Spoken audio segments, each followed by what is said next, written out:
TAI Senior Fellow and friend and ally, has agreed to introduce you, Jonathan, and moderate the conversation.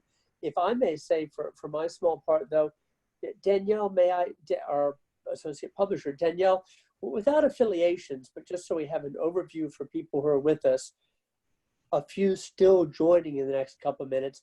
But Danielle, would you be good enough to just read us the lists of those who are with us or joining momentarily? Absolutely, always.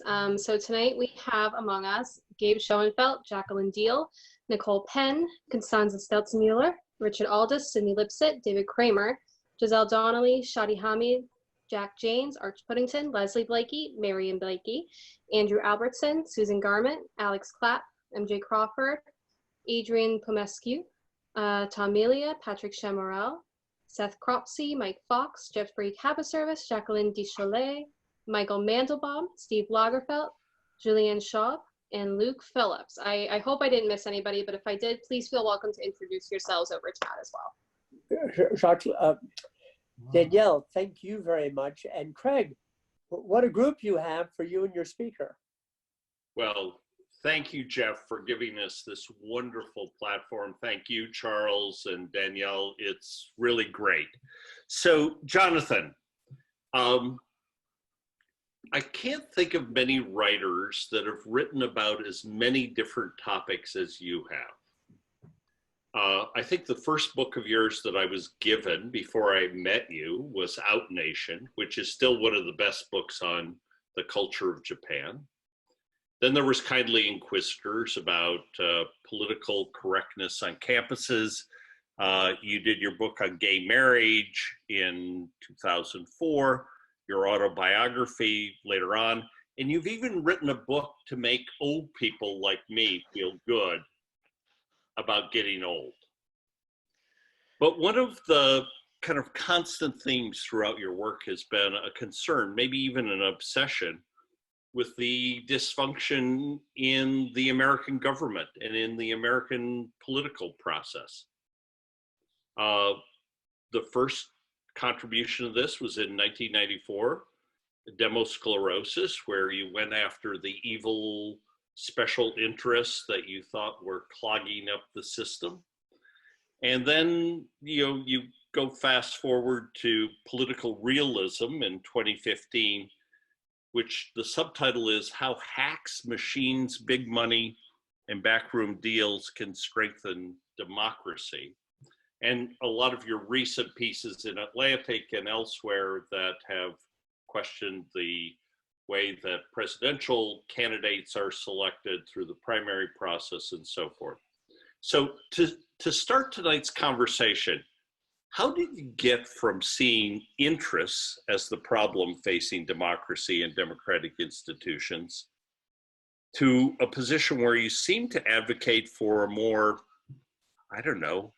elite, less transparent approach to politics as a means for protecting democracy? Hi, everybody. That's quite a question, but before we go there, there's so many friends on. I can't see you all. I only get like the 25 greatest hits in there, but there's some folks on here I haven't seen in ages, and I'm really happy to catch up with. And thank you all for coming. So this is fun. My marching orders are, just say a few words to get us started and keep it short, and that's what I'll do. Craig asked me this question, though, which for a writer like me, I'm a journalist, I'm not a PhD, and I've written about, a zillion things. And something I don't get the chance to do is reflect on the continuities or lack of continuities in my work over now a period of, 35 years. The first Atlantic cover article was, 1989. So yeah, there looks like there's been a change, and it's interesting to think about what's happened on my journey. So first big book on politics and government was called Demosclerosis, subsequently revised, retitled as Government's End. And it made the argument that Greg alluded to earlier, which is that government, not just in the US, but in all advanced democracies are losing the capacity to adapt. And that's not necessarily just because of what goes on inside government. It's because, per the theories of a famous economist named Mansur Olson, democratic societies accumulate interest groups over time. And as they form, they secure benefits for themselves in the forms of subsidies and programs. And once these are in place, they're almost impossible to get rid of. And each makes its claim on the budget, the public purse, the regulatory space. They don't go away, so they accumulate, and gradually you run out of space for new stuff because you've got so much legacy stuff. And I argue this is a long-term chronic process, and it's not tragic. It is manageable, but you do have to manage it. And the notion of demosclerosis was a play on eurosclerosis or arteriosclerosis. But this is a gradual chronic thing. Some of you may have read that book. I think in terms of within its sort of the four corners of the framework it laid out, it's held up well. Nothing has come along that has debunked it. But some other things happened between then and now that pushed it lower on the priority list. So demosclerosis was written at a period, it came out in 1994 on the eve of the Republican Revolution, and at the tail end of what turned out to be a kind of golden age of government functionality, which I would argue begins in 1964, 1965, when Judge Smith is removed from chairmanship of the House Rules Committee, and that unplugs the civil rights bills and a lot of other things for a period of about 30 years when Congress really works well. It addresses a lot of problems. It's very functional. It has distinguished people there who know what they're doing. And then long 1994, that begins to change with the Gingrich Revolution and much that comes after. In the 1990s, I spent a lot of my time doing same-sex marriage, a very different kind of thing. And then when I kind of swung back to look back in government in the early, around 2011 or so, I began to feel alarmed because we were seeing a very different kind of problem. It wasn't that the old chronic problem had gone away, but we were now seeing something that looked like acute failure, less like arteriosclerosis and more like a stroke or a heart attack. In 2011, a big budget deal was put together. It would have been good. It would have done a lot about the deficit. It included some entitlement changes and some tax increases and some spending cuts. Leadership on both sides and the White House wanted to do it. They could not get it through. It was vetoed by a minority in the Republican Party. If it had gone to the floor, there was a majority for it, but it never got there. 2013, the government shuts down, not because a majority of Congress wanted it to shut down, but again, because a small group under the leadership of Ted Cruz was able to make that happen. Same thing happens the same year to an immigration bill for which there was a majority on the floor. Had that bill passed, I don't think we would have seen the rise of Donald Trump and the anti-immigration movement. So I begin to notice again and again that politics is having trouble organizing itself. It's not just that we're polarized, that is happening. It's not just that there's disagreement, but even when there are implicit majorities, they are failing to form. They're failing to take shape. And then we start to notice something else, which is the rise of what I call the political sociopath. That is not a psychiatric diagnosis. A political sociopath is a politician who doesn't care about anyone except themselves and doesn't need to care about anyone except themselves. They don't care what other politicians think of them because they're independent for money. They don't care about endorsements. They don't need media, or they can get their own, and so forth. They don't care if the party loves them or hates them. So these people can set themselves up in politics because, they want a talk show afterwards, or because it's a great platform for self-promotion. They're much less interested in the hard work of regulating and governing. We begin to see more and more of those people come into politics. Those are not people very interested in legislating. And we begin to see Congress losing its legislative chops. But then, of course, 2016, 2015, 2016, I will put my cards on the table. All Trump supporters are very welcome at this conference. I'm not someone who will denigrate you, but I also feel that his election was a major failure of the kind I'm talking about. Specifically, he was not wanted by a majority of his party. He was not wanted by a majority of the country. He was a political sociopath in the sense I mean, a renegade operator who is in business for himself. The system could not stop him. Many wanted to, but it could not. So by about 2016, I start launching the next big idea. I call it political realism. It's not that it supersedes or obviates demosclerosis, but it's a much more immediate short-term problem. It's what happens when a political system gives way to chaos. The core argument is this, that in order for politics to work, organizing has to go on in the background. We have this notion, it's, voters and they elect candidates, and the candidates do stuff, and if the voters are unhappy, they kick them out, and that's politics. Well, that's wrong. It's been wrong since the founding. You need a whole lot of organizing to go on in the background. And to do that, you need some things to happen. You need to have political parties that can act as long-term institutions, that can sort out which candidates belong in which races. It can have a farm system. It can recruit. It can then vet people to see if they're going to be team players. You need to have some privacy so that you can do adult negotiations in public without interest groups blowing you to smithereens. You need to have some control as a party of who your nominees are. Thus, for example, the Democratic Party should be in a position to unashamedly favor a Democrat for the Democratic nomination for president. Bernie Sanders, of course, was not a Democrat. He almost won it in 2016. That would have been inconceivable in an earlier time. You need some control over things like money, right? You want some big money brokers who are loyal to the party or loyal to the cause over the long term, who are establishment interests, who can kind of approach a renegade candidate and say, it's going to be a lot harder for you to raise money if you continue to behave the way you're behaving. You need a seniority system in Congress that will promote people with experience. You need some pork barrel spending. It turns out if you want to do something politically difficult, like cut a big entitlement program, the best political grease for that is, that third runway for the airport in someone's district. That's how the Civil Rights Bill got passed in 1965. Famous story. So you need a lot of stuff that if you put it under the ethical microscope, if you single it out, it looks bad, right? It looks like cronyism. It looks, some people say it's corruption, it's big money, backroom deals, smoke-filled rooms, all of that stuff. Well, a lot of things have gotten us to where we are. We can talk about them: polarization, rise of social media, the atomization of money, all those things I grant you. All those things are happening. I'm not a monocausal person, but I claim, and a lot of political scientists also claim, that part of what's happened is we have systematically over 40 years dismantled most of the mechanisms that we rely on to organize, to allow political professionals to organize politics. And that extends to demonizing the very idea of political insiders, political professionals.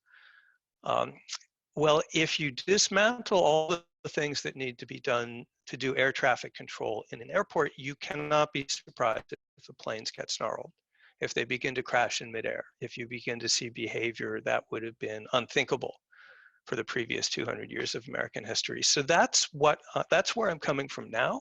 Something very interesting is that everything I've told you is political science 101.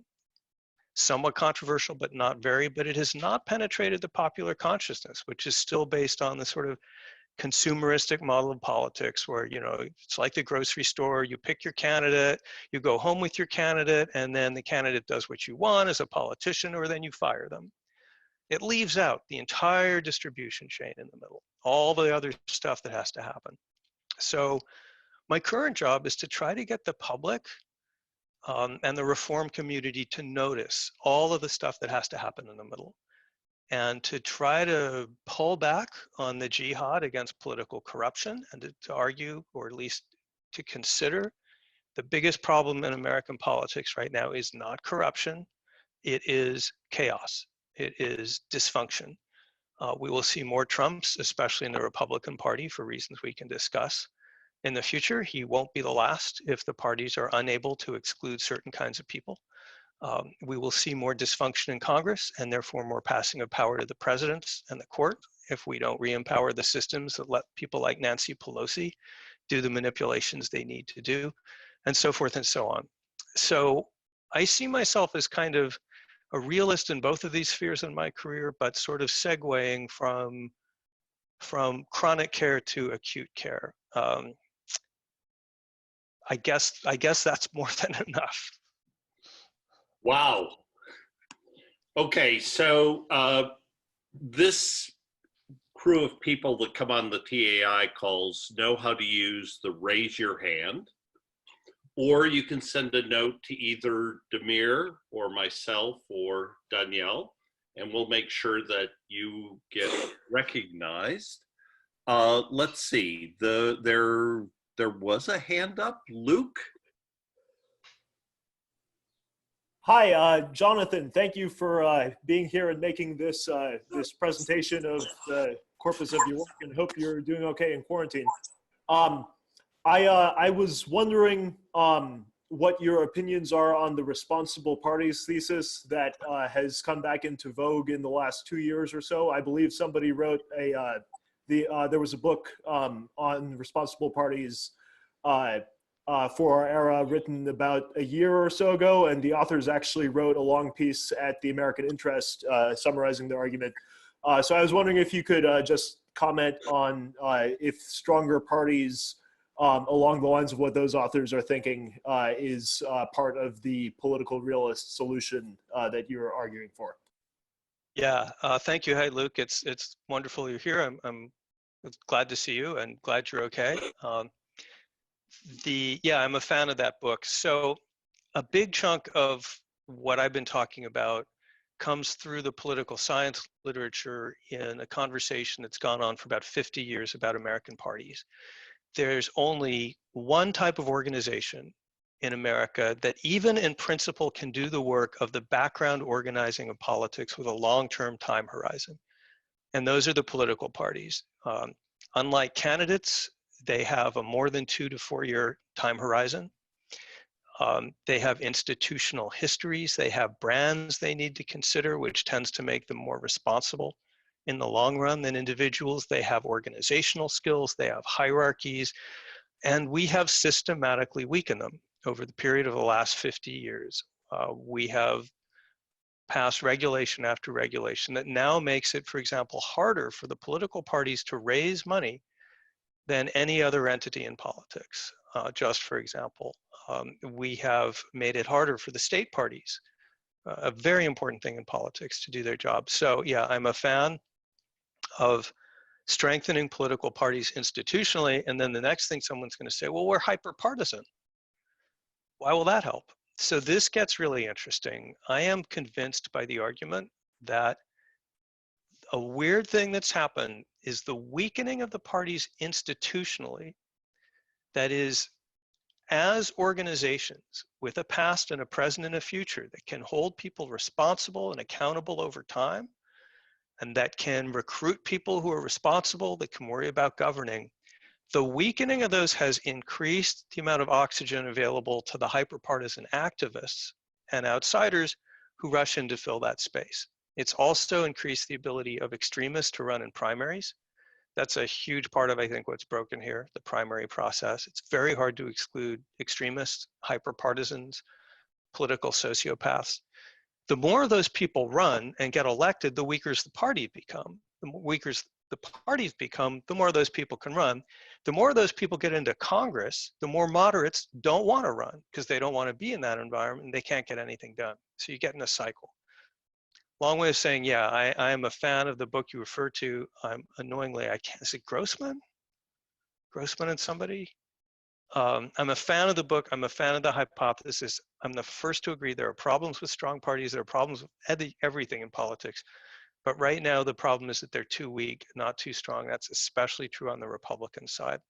What you've seen on the Democratic side this year is really interesting because it showed that old-fashioned party insiders actually in the Democratic side can still kind of do their job.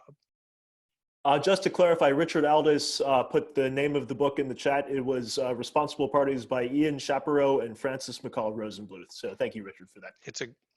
So before we turn to Leslie, I just observed that when I first met you in 1993, I was working for Mayor Daley in Chicago, and certainly at both a hack and part of a machine. And as I remember, you were not completely approving. So I think it's good that you've moved along. Leslie, your question? Yeah, yeah, there I am. Yeah, so in this context that you're talking about with the need for parties and political institutions to be able to do this kind of organizing, and you mentioned Pelosi, but I would really love for you to comment a little bit on Mitch McConnell and his approach, which is basically been to spend as much time and political capital as possible on confirming judges, as opposed to the other business of politics. And it's really, in my experience, seems to have somewhat hamstrung the Senate in terms of trying to get things done. Lots of problems with the Senate, of course. Mitch McConnell's an interesting character because he is about as close as you can come today to a classic machine politician. Actually, Nancy Pelosi's pretty close to one too. I don't recall Craig being disapproving of Mayor Daley. I'd certainly never be disapproving of you, because when I was only 20 years old, I read George Washington Plunkett, The Sage of Tammany Hall, who wrote this brilliant book, which you should all read. You can read it in 2 hours and it's hilarious. These are lectures that he gave. He was a Tammany Hall hack, and he's explaining the importance of machines, political machines, patronage and pork, and what he called honest graft, which is the use of bribery to do stuff that the party needs to do, not just to line individuals' pockets. So McConnell is kind of in that mold. He's the guy who does the dirty work of when someone's running for Senate and he thinks the guy's going to be toxic to the majority, he drops the hammer. He's good at that kind of thing. And he is someone who I think really only cares about two or three things. One is preserving his Republican Senate majority, a machine politician's thing that he cares about. I guess really just two things, that and judges, right? And judges are something that one chamber of Congress can get done in the current environment where you have a largely dysfunctional White House, you have the House in the other party. So it looks like he's staked his entire legacy on building this machine, preserving this machine, and turning it over to the confirmation of judges. We might wish it were otherwise, but that seems to be where he's at. Aaron, you're next. Hi. I wanted to ask about the phenomenon of establishment politicians supporting many of the disintermediating efforts that you've suggested are a problem for democracy. In particular, I hear a lot of people on the center left disparage the Electoral College, despite claiming, I think correctly, to think that direct democracy is bad and that some degree of, intermediating representation is good. What do you make of the phenomenon of people within the establishment arguably supporting, at least in rhetoric, things that weaken their ability to do this kind of party politics? That's such an astute observation, Aaron, and it's something that I've done my best to push against. So it turns out if you ask the American public if they want a stronger or weaker role for parties, lots of them want a stronger role. A colleague of mine, Ray LaRaj, a political scientist, just did that. He asked the general public, so if you had a certain amount of authority over who nominates candidates, how would you allocate it between professionals on the one hand and the voting public on the other? And it turns out they want to allocate about 2/3 of it to the voting public and 1/3 to professionals. This is how America has done it until 2016, first formally through smoke-filled rooms and then informally through the invisible primary, which was all the establishment sign-offs that the candidates had to get. And it turns out the public is very comfortable with a significant element of professional input. So who's not comfortable with it? Well, activists and elites like us. Because who benefits from a system where professionals and hacks and backrooms are weak? Well, activists, the people who can form groups and put up candidates and create their entire own candidate pipelines for development and recruitment. and fund the candidates and push whatever their agendas are and take over the primary process. And people like me, right? The journalists, the writers, the media, the pundits, the people who now get to say, because the old-fashioned political professionals aren't the gatekeepers. So we decide who won the debates and who lost the debates. Well, that is great for us. Part of my challenge is to convince people like us that actually what we've done, and I don't mean to say we've done it cynically. This was well-intentioned reform that was designed or intended to strengthen democracy. It's just based on a false theory. But part of what I'm out to do is convince at least some of the people on calls like this one to do a rethink. I don't think the public is actually the big problem. I think the problem is more like people like us. I'm so glad you brought that up. It's something a point I rarely get to make. No, thank you for your answer. That was great. Michael Fox. Excellent. Michael? Thank you so much. And I first You want were great in Back to the Future. and underrated in Spin City. Though what I did want to say is I'm actually a former student of Ray LaRaja's. And so I definitely enjoyed the piece that the two of you co-wrote a few months back. And I'll preface my question by saying that, like many on this call, I've been a professional hack at times. So if the question itself comes off as a bit more partisan, my apologies. But it's in reference to your recent piece about the party of George Wallace. And what I'm curious about is, what was the process where it was a part where George Wallace had his faction? Then at some point in the 80s, you have Lee Atwater, arguably an archetypal hack, leveraging some of these same forces in service of institutional politicians to where we are today. And is there something that made the modern GOP more vulnerable to this kind of process, or was it a fluke of timing? So big point first. I'd be interested to hear what Jeff Cabaservice has to say about all this, because he's written entire books about it. Hi, Jeff. There is an asymmetry between the two parties. Republicans now are more like a populist insurgency with less ability to stop political sociopaths than the Democrats, who have more residual capacity, as we've just seen. Why did that happen? So a bunch of things happened. One is, have to say this with Michael Fox on the call, Fox News.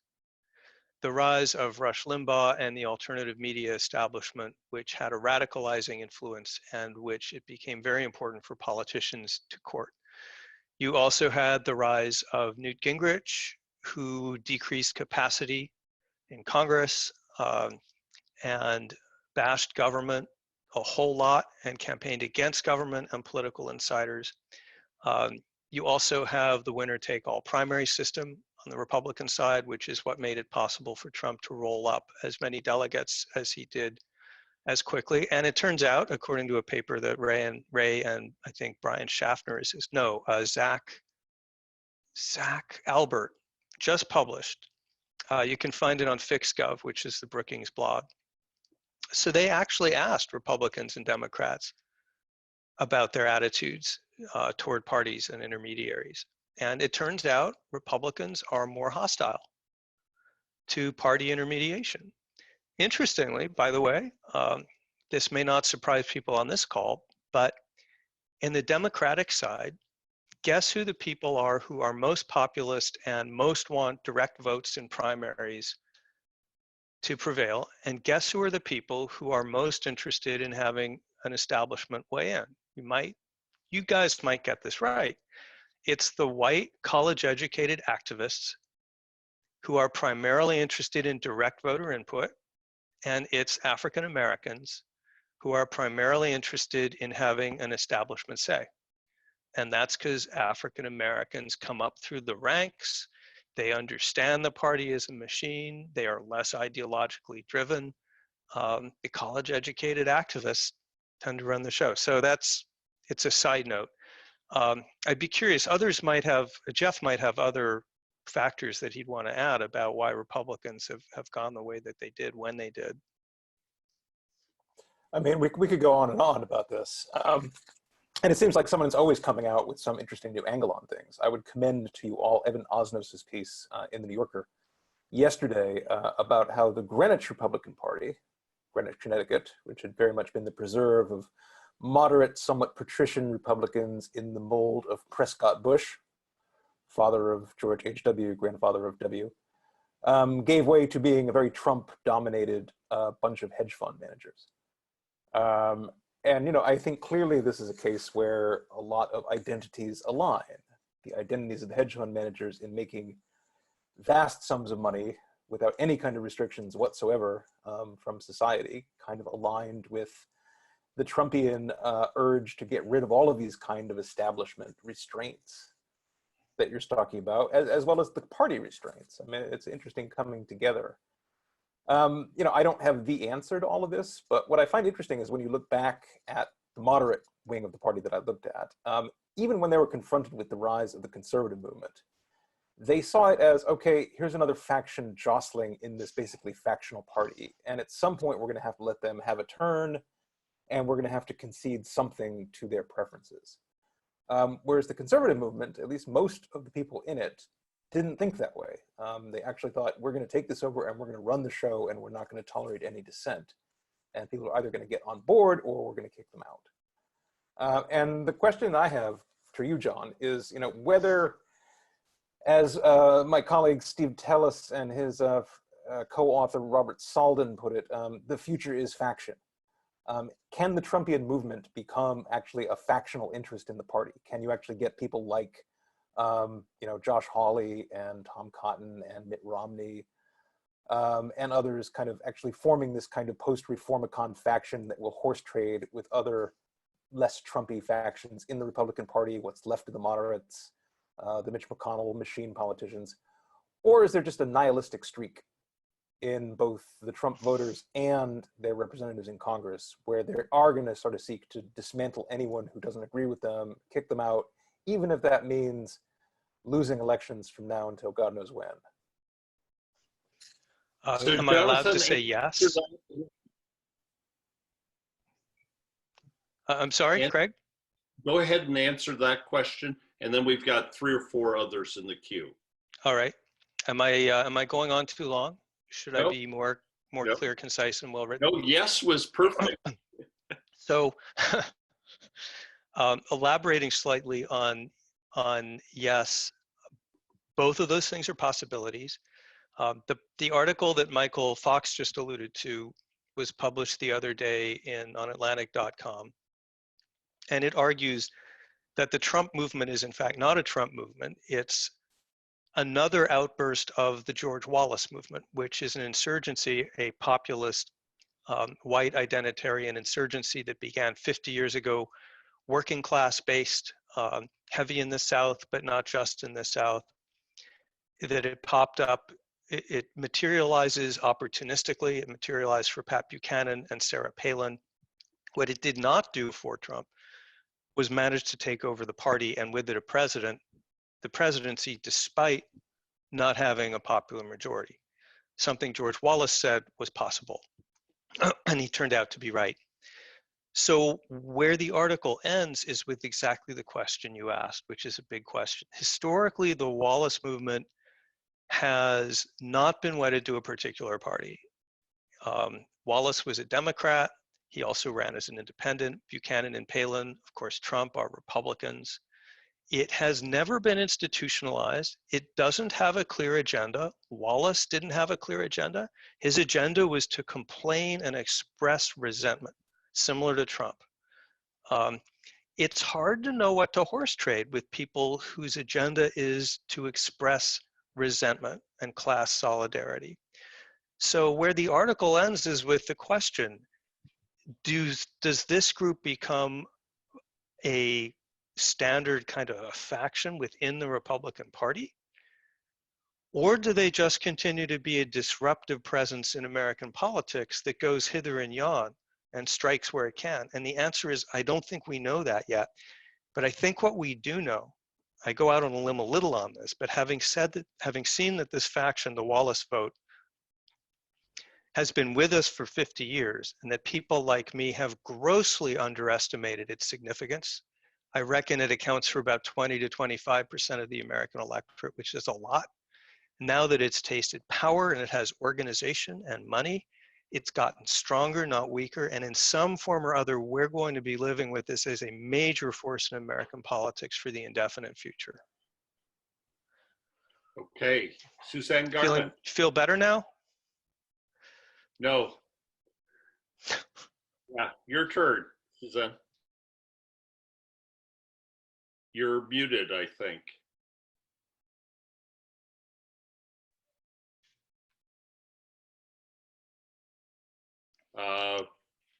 You're still muted. You're Okay. muted. Now you're not muted.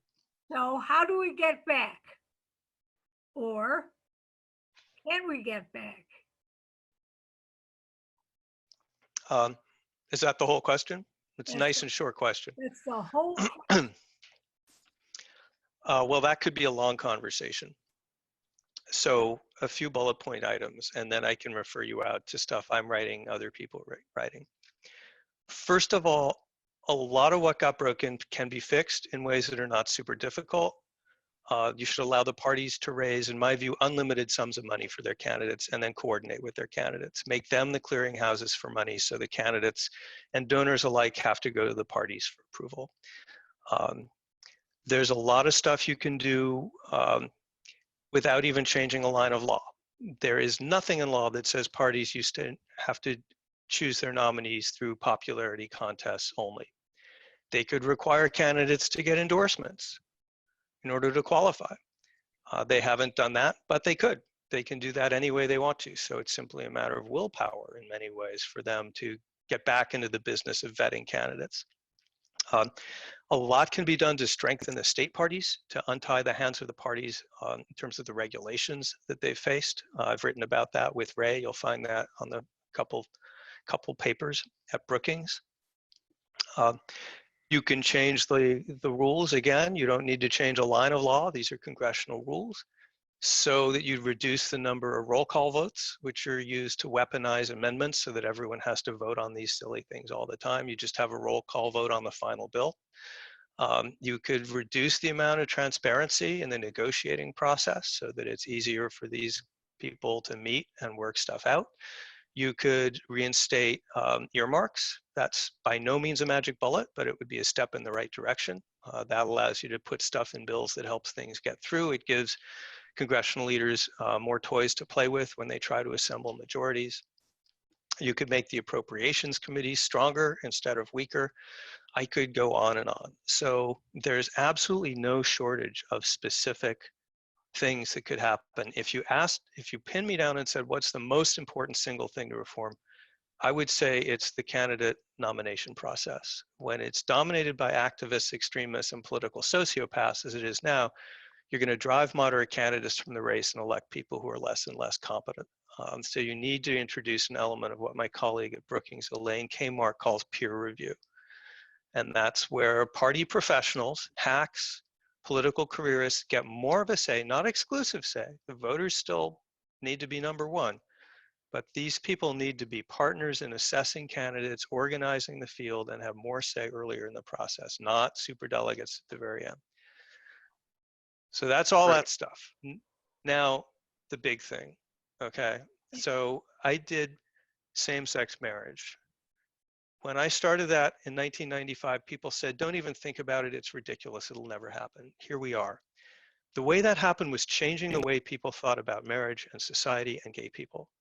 But the first thing that had to happen before the specific efforts was to reorient people's thinking. So the big job here is to reduce the hostility, especially among the class of people like us, to political intermediation, so that our knees don't always jerk in the direction of more transparency is always better, and small donors are better than big donors, and we've got to reform the rules to make it even harder for the DNC to help Hillary Clinton if that's what they want to do. If we can change our mindset, everything else gets much easier. Okay, Nicole Penn and then Jackson. Nicole. Hi, Jonathan. It's good to see you. So I was Hey. wondering if you could draw in some arguments from Lee Drutman's recent book, Breaking the Two-Party Doom Loop, and I'm particularly interested in how he argues that the nationalization of our politics has a lot to do with the polarization of the parties. And how do we put that genie back in the bottle when, you know, it's not fun or interesting, or there's not a lot of incentives to get really invested in, you know, the political debates that people actually know something about, school boards, you know, what to do at the local level. But it is really fun to go on Twitter or follow that viral Facebook thread about, you know, a drag time story hour in Philadelphia when you live in Arizona. So, you know, how do we, do you have any cultural arguments? Because you've talked a lot about some very specific changes at the political institutional level, but what do we do about the cultural forces that are making it impossible for things like, you know, liberal Republicans and blue dog Democrats to exist anymore?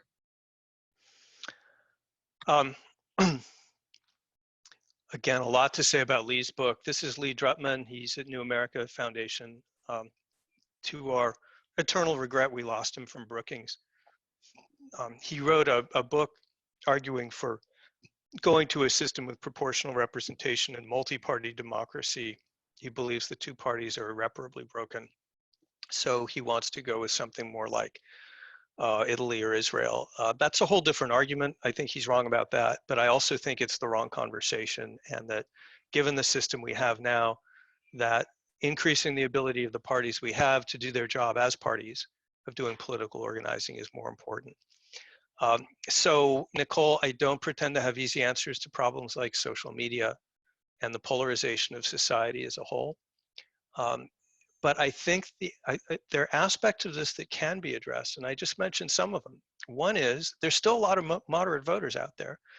I happened to look at the Pew figures on polarization, and although, so the American public used to be hill-shaped with the big lump in the middle. It was a bell curve, and people were mostly moderate in the middle. Now the curve is flattened, but it's not bimodal. It's not two mountains that are apart in the public in general. It's just flatter. There's not as many people in the middle and more toward the edges. So where's this bimodal distribution, these two mountains side by side? I wish I could show you the picture that don't overlap. It's in the political activist community. It's in people who are highly and politically engaged, and they are very polarized. And they are the people running for office. They are the people voting in the primaries. They are the people who are vetoing the moderates. If you can do some of the other things we talk about, you can present moderate voters with more moderate choices, for example, or more pragmatic choices. One of my favorite sayings is Mo Fiorina, political scientist, who points out there can be no moderate voters if there are no moderate candidates. So in answer to your question, there's no magic bullet solutions to fixing the culture, and polarization is another conversation, and I'm terribly worried about it. But the political system right now, the loss of intermediation has made it harder to build coalitions within the polarized climate, and that exacerbates it further. Jackson, your turn. Jonathan, I wanted to ask you about two things. First of all, how do you see state politics figuring into your analysis? In the sense of political leadership in individual states, they've got to have a role here, and they're going to be asymmetric a bit. But I'm just wondering, how do you see that factor beginning to get at the knot of the problem that you've identified? And I wonder if I could just, Craig will forgive me for asking these questions a little bit out of bounds, but I spent a lot of time in Germany, and I was curious as to how you see, looking at Europe, any lessons that we could use here from their perspective. Well, question number two is easy to answer because I see Constanze Stelzenmüller on the, oh, she's looking up like a deer in the headlights. Yeah, that's you, Constanze. She is an expert on this topic in Europe specifically, and I'd love to hear what she has to say about part two of your question. Part one, you know, I haven't done a lot of work studying the state level issues. I don't think they're fundamentally different, though I think the lower you get in the food chain, the closer you get to the ground, the more pragmatic politics becomes, just because you're more and more worried about filling potholes and stuff like that. But the only state level aspect of this that I've really had the opportunity to explore has been understanding what's happened to the state parties, which are a fundamental player in American politics, almost completely neglected by policymakers and students of political science alike. But these are the people, state and county party officials, who are going around saying, hey, Jackson, why don't you run for such and such? And Jackson says, I'd rather run for governor. And they say, no, you're not ready. They're doing all that hard background work of organizing and recruiting, and they have been substantially weakened, but that's not really addressing the question you're answering. So I guess I don't really know yet. It's a great question, and I should explore it. Richard Aldous. Hi, Jonathan. Thank you for such an interesting talk. I'm struck as well with Jeffrey Cabot-Service on the call, how so many of the themes that we're kind of talking about were preempted or raised in that wonderful book, The Guardians. But my question is a historical one, not a political one. That you know, I wonder. I mean, you talk about George Wallace and Buchanan and even Sarah Palin, but of course none of those people ever won. And I wonder if we underestimate the fact that Donald Trump was running against what was generally considered to be the best political field for a Republican primary for kind of a long time. That he defeated one of the best political machines in the Clintons, and that it seems to me in some ways, just from a historical, not from a political perspective, to dismiss him as a psychopath almost seems to me to be the easy option. Well, you certainly won't find me dismissing him because he's president of the United States. So he's a fundamental driver of this conversation. And I'd remind you, when I say political sociopath, I'm not meaning it as a psychiatric diagnosis. I'm meaning it as someone who's in a particular kind of political position. The question is, why did Trump win against a strong field? And the answer is that the party, the Republican Party, was a deeply fractured field, as you know, and the party was not able to unite around an alternative.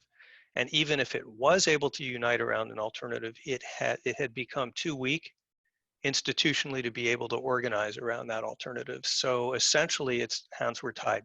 I like to remind people that Trump did not win a majority of Republican votes in any Republican primary until basically the field was down to one other person. What he did manage to do is divide the rest of the field, because if you were someone who is interested in profoundly disrupting politics and doing what and saying the things that Trump said, there was only one of him. We have a long tradition, and you asked as a historical matter, we have a long tradition in American politics of political sociopathy dating back to Aaron Burr. And we've also had a long tradition of party gatekeepers keeping those people away from the ultimate levers of power. Example one, Henry Ford in the 1920s, who was a very Trump-like figure at that point, anti-Semitic, racist, kind of totalitarian, floated a bid for presidency. There was a mass movement to support him, actually, and both parties shut him down. Basically, they said, well, we won't let you do that. They controlled the nomination. 1976, the Democratic Party cleared the field in Florida, the Florida primary. They could actually do this then. They could say to a bunch of candidates who were not named Jimmy Carter, we'd like you to sit out the Florida primary so that Carter can consolidate the anti-Wallace vote. That got Wallace out of the race. Otherwise, he might have won the Democratic nomination. 1996, Lyndon LaRouche ran on the Democratic ticket, or tried to. The DNC, what was Fowler's first name, Craig? DNC Chairman Fowler was in a position in 1996 to say basically, oh no, you don't. So that's what changes. By 2016, no one is in a position to do that. And it's not even clear anyone wants to do that, because we've so deeply imbibed this, this vocabulary and this philosophy that the people don't need any help at all. Forgetting that the people who vote in primaries are not the people. They're a small and unrepresentative sliver of the people. The share of Republicans who voted in the Republican presidential primaries was on the order of 12%. So you're not getting representation there. You're getting faction and capture. And that's, I think, what we need to worry about, restoring some of the buffers against faction and capture. I wanted to say, by the way, in quick response, I kind of ducked Jackson's question about Europe because someone better qualified is here should she choose to weigh in.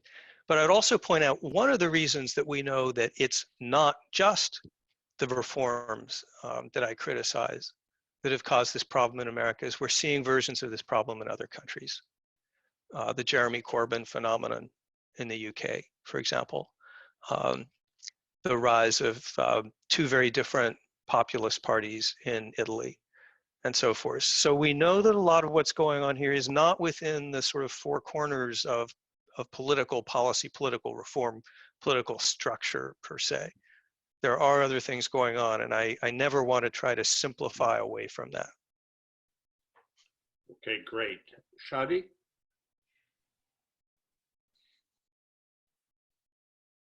Hi, can you hear me fine? Yeah, Perfect. Hi Shadi. Hi, Jonathan. Nice to see you. So I have, yeah, you too.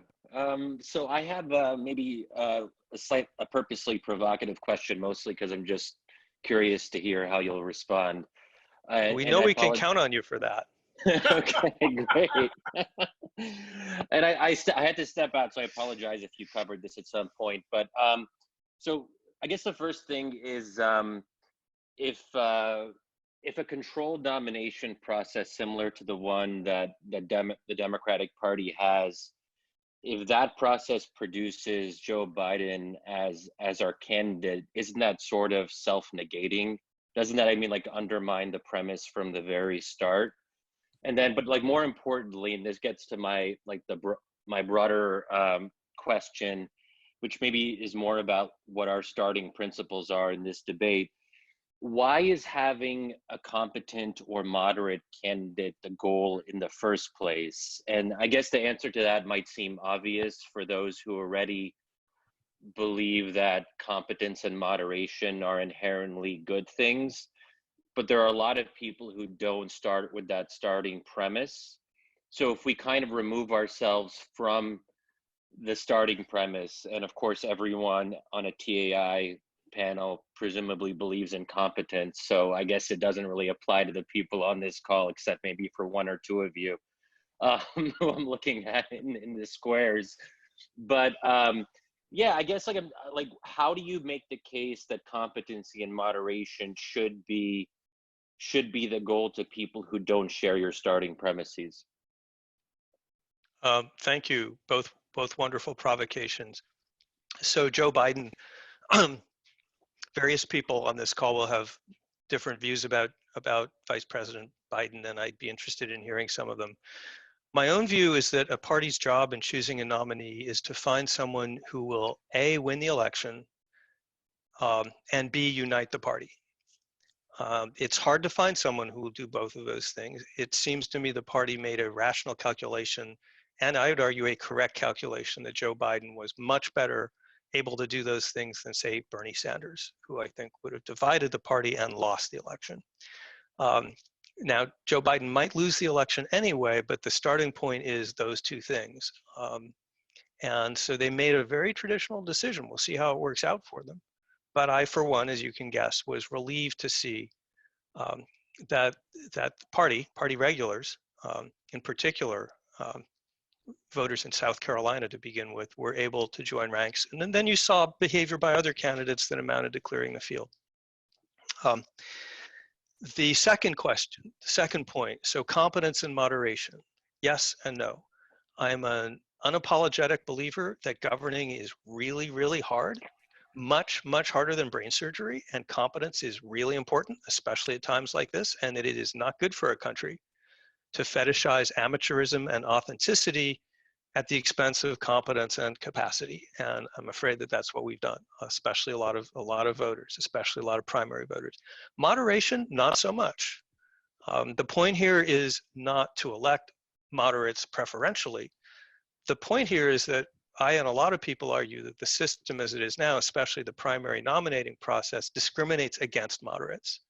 So the point here is not to overrepresent moderates, it's to correctly represent moderates. There should be more moderate choices than there are. And if there are, I think more moderate voters would then come out and vote for them.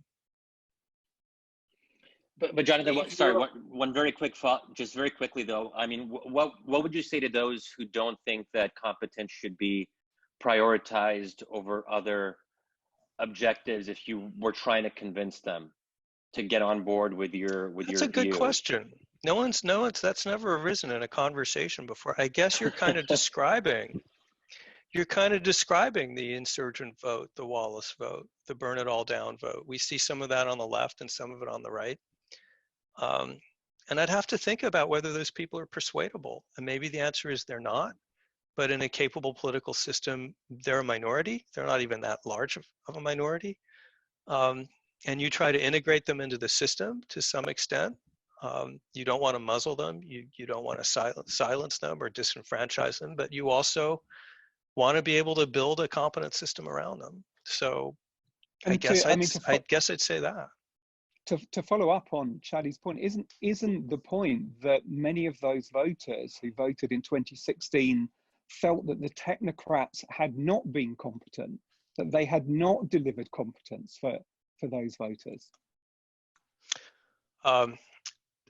Maybe. I think they were more worried about the financial crash and the bailout and immigration. So I'm not sure it was an issue of competence per se. But the financial crash was incompetence, wasn't it?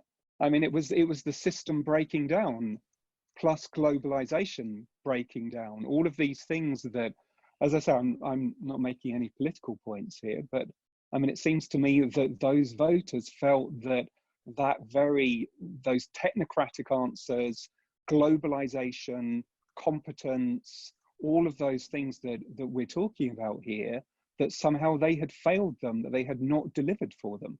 And that was one of the reasons why many, for example, traditional Democratic blue-collar voters who would not normally have voted Republican or would not normally have voted Conservative, for example, in the UK, delivered victories both for the Republican Party in 2016 and the Conservative Party in 2019.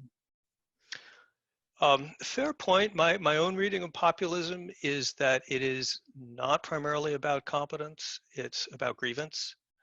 But that's a fine point which we can debate separately. I guess the reason I exist is to make the argument that competence and experience and a long-term view matter in government. And by the way, I don't necessarily mean technocratic competence. I don't mean bureaucrats who know a lot of stuff. I mean people who've been around long enough, in a state legislature or a governorship so that they understand how to build a coalition and make a deal and how to legislate.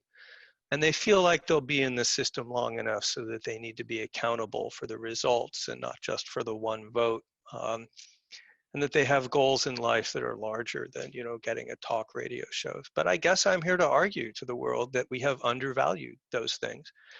And that the voters who think the answer is to insert more and more amateurs on the grounds that they will somehow be more representative and more authentic are making things worse, not better. I guess I just have to win that argument. Okay, Steve, you're up next.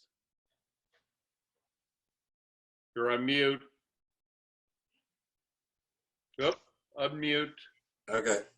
There we go. Hey, Steve. Good to see you. Long time no see. Yeah, really. And I'm only kind of seeing you. You're very small. My question goes back 10 Does that help? In this conversation.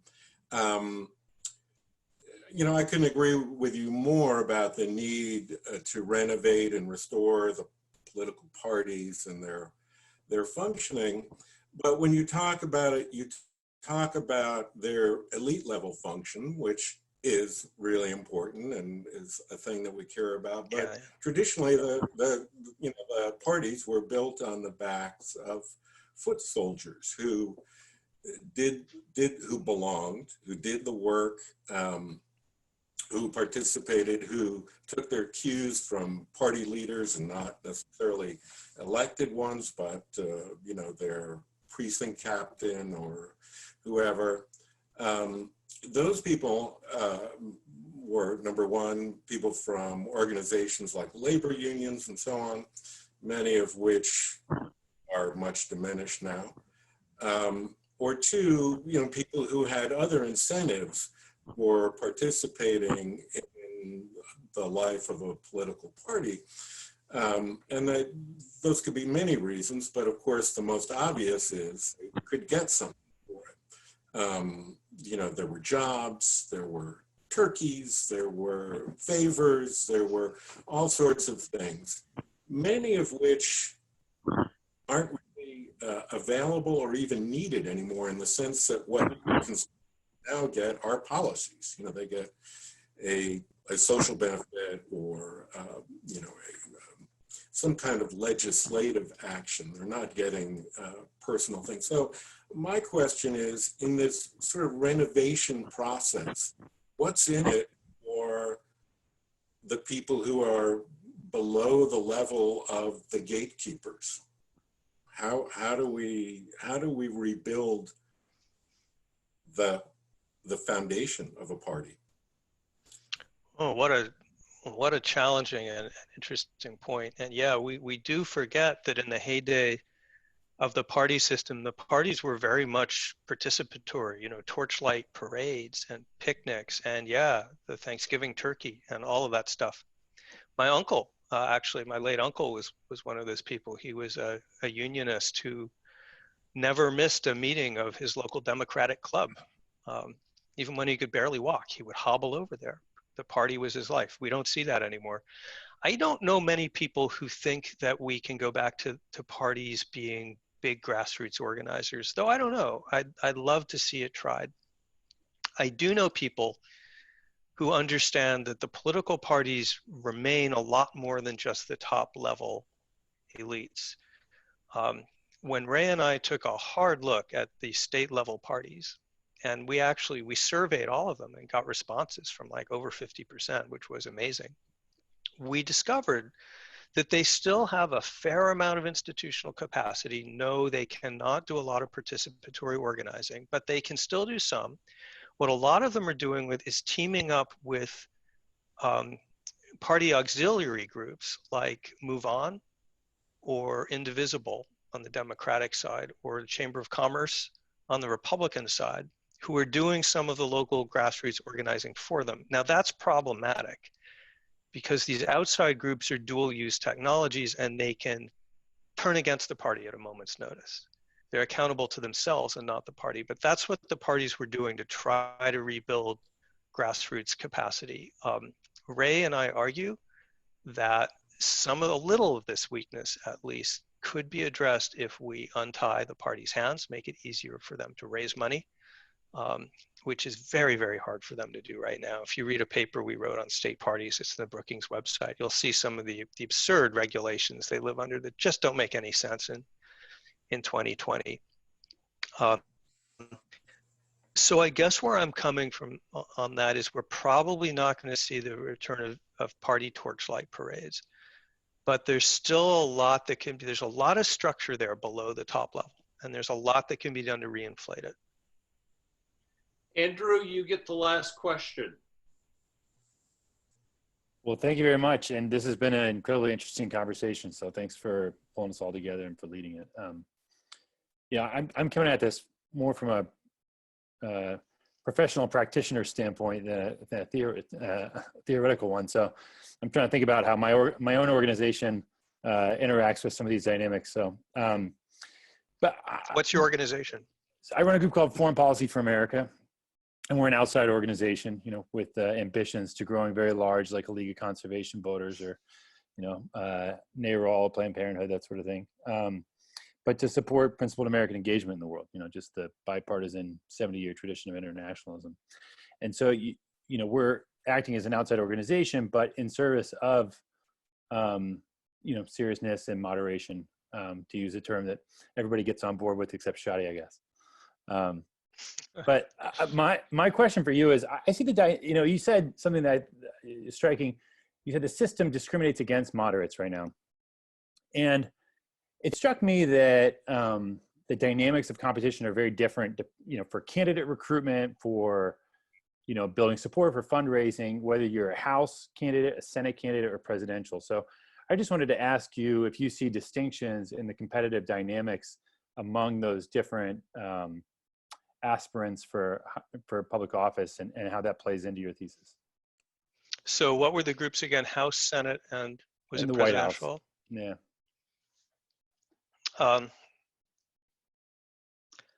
That's a good question, and again, not something I've studied in enough detail to give a competent answer. My impression, but it's only an impression, would probably be that the higher you go in the food chain toward the presidency, the more you tend to attract celebrity candidates, people with lots of money, multi-billionaires, because as we saw with Trump running for president, he never expected to win. He thought he was promoting his brand, and he was right. My sense would be that at the county commissioner level, there's probably less of that. But in the bigger picture, if you pull away from the differentiations, what I'm reading and hearing, the scholarship on this suggests that at most levels, we've seen a movement over the past 20 or 30 years to selection by relatively extremist activists and away from party establishments. So I think that's probably the big picture trend, but I actually don't know the answer to your question about how you differentiate between levels. Are you asking because you have a hypothesis? Well, I'm just thinking it through. With the House currently sort of at play, it's close enough that it could be flipped either way. I don't see, I think there's a very strong incentive to recruiting moderates and getting moderates to run. And so I don't see a discrimination against moderates in the House candidates. I will say that wherever and to whatever extent you see candidates adopting the model of fundraising that's small dollar online, and we have seen a lot of candidates relying more and more on small dollar online fundraising, email blast fundraising. It is very hard to create a model where you're going to raise the most amount of money through sort of moderate good governance. Sure, yeah. And so that does have the effect of generating extremist rhetoric, which can trickle into, extremist policy or, performance. So anyways, it just strikes me as contingent and probably, I think your first point is probably, in the macro sense, right, is the higher the office, the more these dynamics are at play, and maybe in the House can be a little less present. Just one final anecdote. I'm thinking about Senate races.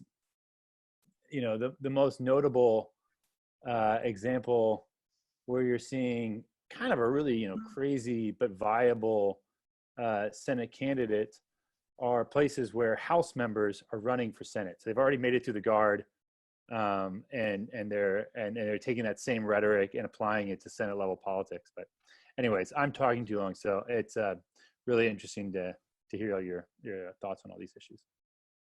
Okay, Jonathan, I don't want to get on the bad side of Michael, who I know is making dinner in the background.